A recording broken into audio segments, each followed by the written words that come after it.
परंतु आदिवासी के पास में सर ढकने के लिए छत नहीं है और पढ़ने के लिए स्कूल नहीं है। मेरी विधानसभा के कुछ दिन पहले ही एक वीडियो मैंने भेजा था जिसके अंदर बच्चे पेड़ के नीचे पढ़ते हैं। वहां पर सड़कें नहीं है, मूलभूत सुविधाओं का अभाव है। उन्हें मालूम नहीं है कि सरकारें वोट लेती है और इसका फायदा क्या होता है। उन्हें मालूम नहीं है कि लोकतंत्र के अंदर कोई हमारा भी हितैषी है। उस इलाके से आते हैं जहां पर लोकतंत्र को लोग समझने लगते हैं और एक नई क्रांति का आगाज होता है। गांव गांव डाणी डाणी से बच्चा बच्चा समझता है कि सरकारों में कोई व्यक्ति ऐसा होगा जो सरकारी सिस्टम में जाएगा, हमारे लिए बात करेगा, हमारे लिए सोचेगा। क्योंकि आज तक 75 वर्षों में बारी बारी से ये सरकारें आई गई, लेकिन वोट बैंक के नाम पर आदिवासियों के साथ धोखा किया। कभी विकास के नाम पर आदिवासियों को विस्थापित होना पड़ा, कभी स्टैच्यू ऑफ यूनिटी के नाम पर आदिवासियों को विस्थापित होना पड़ा, कभी खनन के नाम पर उनकी जमीनें हड़पी गई, कभी जंगलों को छीना गया, कभी हमारे घरों को उजाड़ा गया। तब हमें सोचने को मजबूर होना पड़ा कि आखिर कौन लड़ेगा हमारे लिए। और हर घर से बिरसा मुंडा तैयार हुआ, हर घर से टंटे मामा तैयार हुए, हर घर से राणा पंजा तैयार हुए, हर घर से जयपाल होंडा तैयार हुए, हर घर से बाबा साहब अम्बेडकर तैयार हुए और संवैधानिक लड़ाई को आगे लेकर चलने लगे। धीरे धीरे इसका महत्व समझ में आया। मैं भी एक साधारण परिवार से हूँ। यहाँ जो लोग हैं, जनप्रतिनिधि हैं, सारे साधारण परिवार से हैं। शायद लोकतंत्र के अंदर जो हालात आज की तारीख में बना हुआ है, चाहे वो कांग्रेस हो या बीजेपी हो, जहाँ टिकट लेने की होड़ में या फिर पैसों के माध्यम से चुनाव जीतना, हमारे लिए सपना देखना भी मुश्किल था कि ऐसी जगह पे चुनाव जीत कर जाएंगे। लेकिन ये धरातल की आवाज थी, जनता की आवाज थी, किसान की आवाज थी, मजदूर की आवाज थी, एक बेरोजगार की आवाज थी और जिनके रगों में भ्रष्टाचार दौड़ रहा है उनको खत्म करने की सबकी आवाज थी। उस आवाज के माध्यम से हम लोग उनका जरिया बने और विधानसभा की पटल तक पहुंच पाए। विधानसभा के अंदर जाने के बाद में पहली बार लोगों को पता लगता है कि दक्षिणी राजस्थान के अंदर ये अंधी बहरी गूंगी सरकारों को नजर आता है कि इस तरीके की समस्या होती है। और आज जो पार्टी अपना संघर्ष करते हुए 1 साल के भीतर उस पार्टी ने मात्र कम समय में 3 विधायक शुरुआत में निकाले थे और फिर मध्य प्रदेश में 1 विधायक निकाला था। धीरे धीरे ये पार्टी अपना विकराल रूप लेती हुई ये पार्टी आगे बढ़ती है और पार्टी आगे बढ़ते हुए लोकसभा से सांसद उम्मीदवार को जिताकर दिल्ली भेजती है। तब दिल्ली के जो दरबार है, दिल्ली का सियासन है, वो भी डगमगाने लगता है कि आज ये दक्षिणी राजस्थान की पार्टी धीरे धीरे मध्य प्रदेश, महाराष्ट्र, गुजरात, आंध्र प्रदेश, झारखंड, छत्तीसगढ़ तक विचारों को लेकर पहुंच गई है।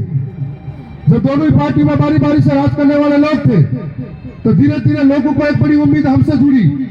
लेकिन दोनों ही पार्टी के साथ में जिस तरीके से धोखा खाया हुआ पूर्वी राजस्थान, जिस तरीके से धोखा खाया हुआ पश्चिमी राजस्थान हो या उत्तरी राजस्थान हो, सबने एक विश्वास और भरोसा जताया कि भारत आदिवासी पार्टी के साथ जुड़ेंगे तो शायद हमारे साथ न्याय करेगी।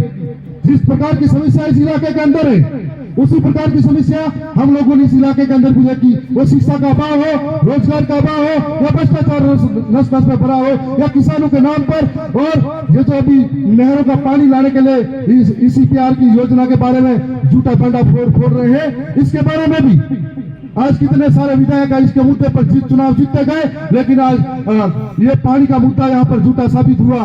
इस तरीके से धोखे में रखा गया तो लोग हमसे जुड़ने लगे और जुड़ कर एक उम्मीद के साथ में आने लगे।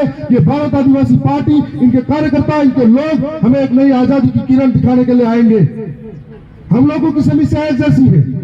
दक्षिणी राजस्थान के अंदर जब बेरोजगार काफी डूंगरी के नाम पर पहाड़ों पर चढ़े थे सरकार से जंग लड़ने के लिए, तब यही सरकारें निर्दयी होकर हमारे बेरोजगार को कुचलने के लिए हजारों लोगों पर लाठीचार्ज किया था और वो भाई शहीद हुए थे। उस वक्त हमारे यहाँ पर हजारों बेरोजगारों के ऊपर केस लगा था, जिन्होंने पढ़ाई मजबूरी में की है, उन मजबूर नौजवानों को केस झेलना पड़ा। और इसी प्रकार से इंटर वालों को लगा कि हमारे साथ भी सरकारें हैं, लेकिन जब गुज्जरों का आंदोलन हुआ था हजारों गुज्जर शहीद हुए थे और हजारों गुज्जर अपनी मांगों के लिए उनके आंदोलन को कुचला गया था। तब भी यही सरकारें थी। और इसके बाद में हम स्वयं सम्रावता गांव गए थे, सम्रावता गांव के लोगों के साथ भी यही घटना ये सरकारें करती है। तब समझ में आता है मेरा समाज के लोगों को कि सरकारें हमारे साथ कभी नहीं हो सकती। हम लोग दौसा के अंदर गए थे, हम लोग सोई माधोपुर में गए थे, समावता गांव के अंदर गए थे। उनकी हालत देखकर आंखों में आंसू आए। कहां से ये हालात थी कि कैसी निर्दयी सरकार है जो इंसान को नहीं पहचान पाती है, कैसी निर्दयी सरकार है जो इंसान के दर्द को नहीं पहचान पाती है, किसानों के दर्द को नहीं पहचान पाती है। ये कैसी सरकार है जो बेरोजगारों को, नौजवानों के दर्द को नहीं पहचान पाती है। जब हम लड़े हैं तब इन सरकारों की साजिश से हमारे खिलाफ रही है।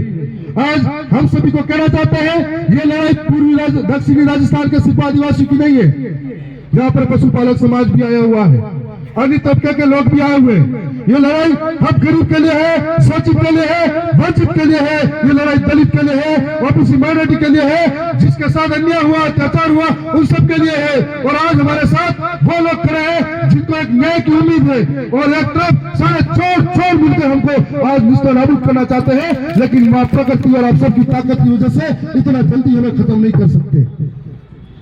अभी तो शुरुआत हुई है दक्षिणी राजस्थान से पूरे राजस्थान के अंदर आने की। धीरे धीरे देश भी, इंटरनेशनल तक भी ये विचार जाएंगे। तमाम विचारों के साथ में मैं यही कहना चाहूंगा कि जिन्होंने भरोसा करके साथ दिया है, पूर्वी राजस्थान के अंदर बहुत सारे लोग पढ़े लिखे हैं, समझदार भी हैं, लेकिन जिस सर्टिफिकेट से नौकरी लगे उस समाज को ऊंचा जाने के बाद में नीचा देखना पसंद नहीं किया। पूर्वी राजस्थान के अंदर कई सारे अफसर बन गए, अपना अपना देख लिया, परिवार का देख लिया, लेकिन उस समाज को आगे बढ़ाने का नहीं सोचा। आज पूर्वी राजस्थान के अंदर व्यक्तिवादी सोच के नेता आगे तो बढ़ गए, लेकिन आज समुदाय हित में जब बात आती है तो सरकारों के तलवे चाटने पर आगे पहुंच जाते हैं।